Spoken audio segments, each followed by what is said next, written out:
வணக்கம். Pain management physiotherapy இதில் gynaecological ப்ராப்ளத்துக்கு physiotherapy எப்படி ஹெல்ப் பண்ணுது அப்படிங்கிறத பற்றி பார்த்துட்ருக்கோம். அதில் சிறுநீர் கழிவு urine incontinence during pregnancy after delivery இது பற்றி பார்ப்போம்.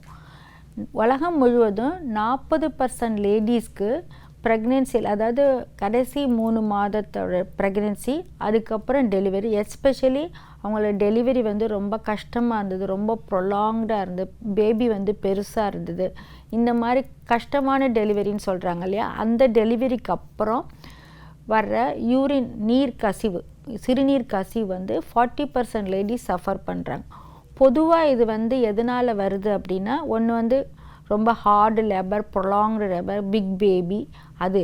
ரெண்டாவது ஹார்மோனல் சேஞ்சஸ் இந்த பாடி இருக்குது. ஏன் யூரின் கசிவு ஏற்படுதுன்னா, ஜஸ்ட்டு பின்னாடி இருக்குது, யூட்ரஸ்க்கு நேர் பின்னாடி சிறுநீரக பை இருக்கிறதுனால ஒரு குழந்தை சின்னதாக 3 மாதத்தில் இருக்கிறதும் 9 மாதத்தில் இருக்கிறப்போ பெருசாக இருப்ப அந்த இடம் பற்றாதனால அந்த ப்ரெஷர், பேபி வளர வர ப்ரெஷர் ஜாஸ்தியாகிறதுனால இந்த நீருக்கசு.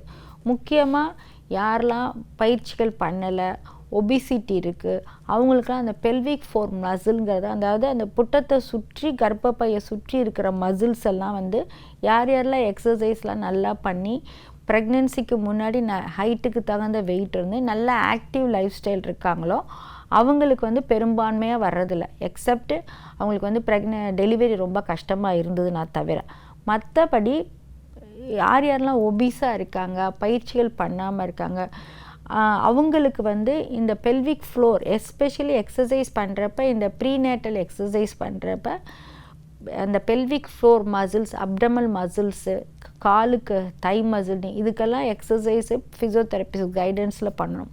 அது மாதிரி பண்ணுறப்ப அந்த பெல்விக் ஃப்ளோர் நல்லா டைட்டாக இருக்கும். அப்போ அந்த கர்ப்பப்பையை, அந்த யூரின் பிளாடரை அழகாக அது பிடிச்சிக்கும். அப்போ யூரின் கண்ட்ரோல் இருக்கும். ஸோ பெல்விக் ஃப்ளோர் மசில்ஸை ப்ரெக்னென்சி அப்பயே பண்ணணும். அது மாதிரி வாக்கிங், மொபிலிட்டி, நல்ல டயட் சாப்பிட்ணும், நிறைய ஃபேட் இல்லாத டயட்டு, நிறைய ஃபைபர் ரிச் டயட்டு, அந்த மாதிரி மெயினாக காஃபி டீ குறைச்சிக்கணும், நேரத்துக்கு தூங்கணும். ஸோ இதெல்லாம் குட்டி குட்டி மேட்டர்ஸ் தான், ஆனால் இதெல்லாமும் அஃபெக்ட் பண்ணும். ஸோ இந்த யூரின் இன்கான்டினன்ஸ், அதாவது சிறுநீர் கசிவு ஏற்படுறது பொதுவாக ஒரு டெலிவரி ஆகி ஒரு 6 வாரத்தில் இயற்கையாகவே அந்த பாடியில் சேஞ்சஸ் வர்றப்போ கொஞ்சம் கொஞ்சமாக அது கண்ட்ரோல் ஆகிடும். ஆனால் சில பேருக்கு அடிக்கடி பாத்ரூம் போயிட்டு வர மாதிரி இருக்கும்.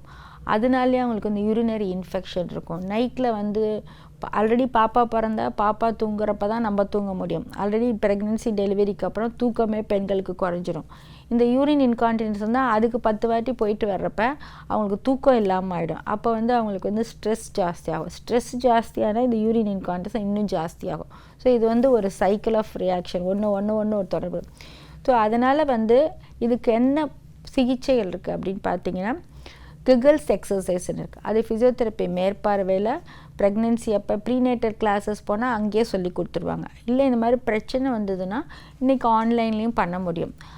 இப்போ அட்வான்ஸாக பயோ ஃபீட்பேக் அப்படிங்கிறத யூஸ் பண்ணி ரிமோட்டில் உலகத்தின் எந்த மூலையில் இருந்தாலும் இன்னொரு மூலையிலேருந்து சென்சார்னு சொல்லிவிட்டு அந்த இடத்துல உள்ளே வச்சு ரிமோட்டாக நம்ம கம்ப்யூட்டர், லேப்டாப் மூலமாக, டேப்லெட்ஸ் மூலமாக அவங்க எக்ஸசைஸ் பண்ணுவாங்க. இதை சொல்லி கொடுத்து, இப்போ கையினா நீங்கள் மடக்கு, நீட்டு அப்படின்னு சொல்லுவோம், அவங்க அழகாக மடக்குவாங்க, கண்ணுக்கு பார்க்க முடியும்.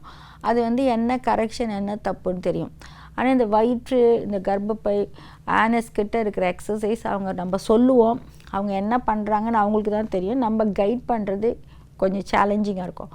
ஆனால் இந்த பயோ ஃபீட்பேக், இந்த இஎம்ஜி, இந்த மாதிரி மிஷின்ஸ்லாம் இப்போ புதுசாக வந்திருக்கிறது ரொம்ப எஃபெக்டிவாக இருக்குது. அதாவது பேஷண்ட் அவங்க வீட்டிலே இருக்கலாம், தெரப்பிஸ்ட் அவங்க கிளினிக்கில் இருக்கலாம், உலகத்தில் எந்த மூலைக்கு வேணால் இருக்கலாம்.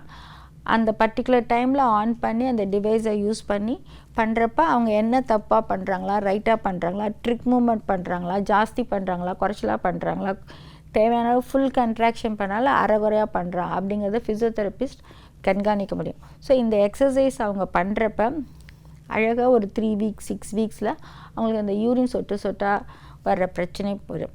இது ப்ரெக்னென்சி மட்டும் இல்லை, நிறைய பேருக்கு கர்ப்பப்பை ரிமூவ் பண்ணுறாங்க பிரச்சனைகளால், அதுக்கப்புறமா வரும். வேறு எந்த மூலமாக, அடிவயிறு மூலமாக டியூப் விட்டு சில அறுவை சிகிச்சை பண்ணுறதுக்கு அப்புறம் வயிற்று சம்மந்தப்பட்ட பிரச்சனை, கர்ப்பப்பை சம்மந்தப்பட்ட பிரச்சனைகள் மட்டும் இல்லை, வயிறு சம்மந்தப்பட்ட பிரச்சனைகளுக்கு அடிவயிறு மூலமாக டியூப் விட்டு பண்ணுறப்ப அப்பயும் இந்த நீர்க்கசிவு வரும்.